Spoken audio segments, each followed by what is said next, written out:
Hi friends, good afternoon. இது ஒரு Friday afternoon. என்ன லஞ்சுன்னு பார்த்துடலாம். இங்கே வந்து பீர்க்கங்காய் வந்து வெங்காயம் தக்காளி போட்டு பூண்டெல்லாம் தட்டி போட்டு சுண்ட வச்சுருக்கேன். ஸோ அது பீர்க்கங்காய் மசாலா.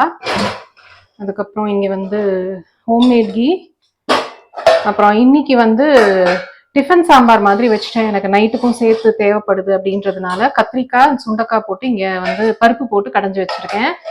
அதுக்கப்புறம் பீர்க்கங்காய் தோல் வந்து கொஞ்சமா எடுத்து அதை வந்து தொகையலுக்கு வதக்கி வச்சிருக்கேன். வெறும் வெங்காயம், பூண்டு, கடலைப்பருப்பு, புளி, வரமிளகாய், கொஞ்சமா தேங்காய் வச்சிருக்கேன். இதை வந்து ஆறின பிறகு அரைக்கணும்.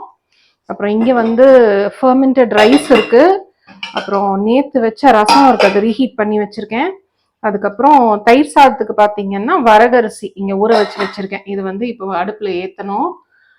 பீர்க்கங்காவை பொறுத்த வரைக்கும் பாத்தீங்கன்னா சில பீர்க்கங்காய் வந்து உங்களுக்கு கசப்பு எடுக்கிறதுக்கு சான்ஸ் இருக்கு. ஸோ அது மட்டும் நம்ம கரெக்டா பார்த்து கசப்பு இல்லாத பீர்க்கங்காவா போட்டீங்கன்னா உங்களுக்கு வந்து மசாலாவோ இல்ல தொகையலோ நல்லா இருக்கும். அதை மட்டும் நம்ம பார்த்துக்கணும்.